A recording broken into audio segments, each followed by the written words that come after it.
Okay, when I was a correction officer, I was, say, a rookie. I was there 5 years. So I think within my first year, they put me on the yard to feed. And I've never been on the yard to feed. Now, when you're on the yard to feed, pretty much close to 400 or 500 or 600 inmates come out to feed. And the way they come out, they're supposed to come out and line up. It's usually 4 or 5 officers that bring them out. And I'm looking around and I'm the only officer out there. And all of a sudden, they unleashed every door. They opened every door. And the inmates, they all just scattered out. And one of the inmates said, "Hey, Officer Miller." They trying to make it look bad, Officer Miller. And another inmate said, "Hey, y'all know what time it is."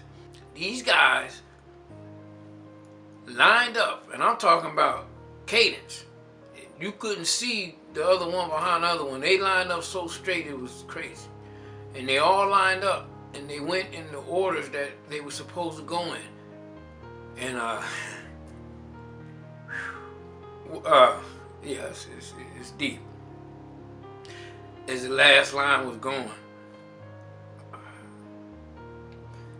one of the inmates turned.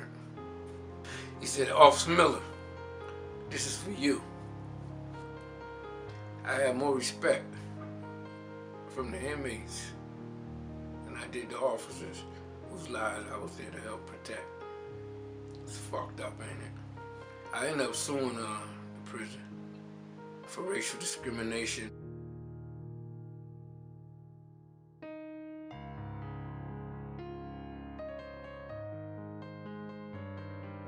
But since my lawsuit, women get better details, minorities get treated better, and they don't go in an inmate cell without a camera being there and going there and talking about whipping the inmate's ass.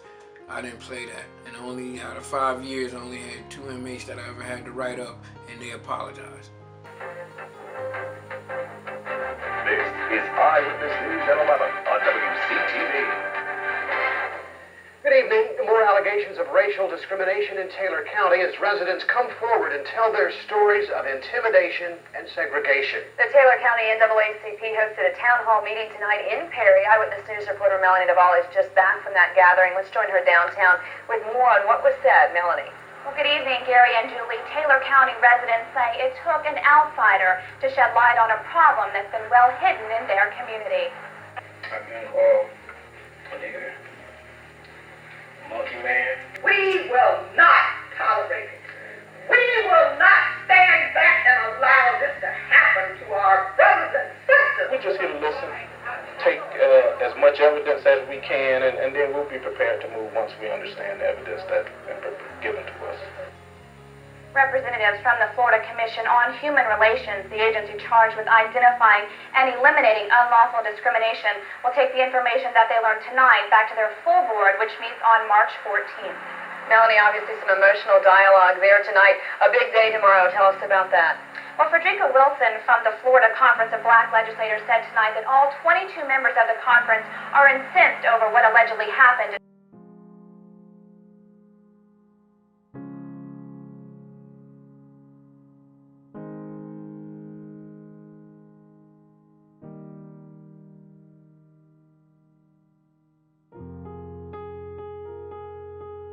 I never have anything negative to say about anybody. If you can show me my greatest enemy, I can find some good in them. I look for the positive, and there's positive in everybody. Even though every time you see me, I have a smile. I might have a frown in my heart because something I might be going through, but you're not gonna know it unless I come to you and say, "Hey, can I talk to you?" Because I choose to give nothing but positive vibes wherever I go. I respect each person that I meet in life. It doesn't matter what they look like, how much money they have, how much money they don't have. We're spiritual connections of each other.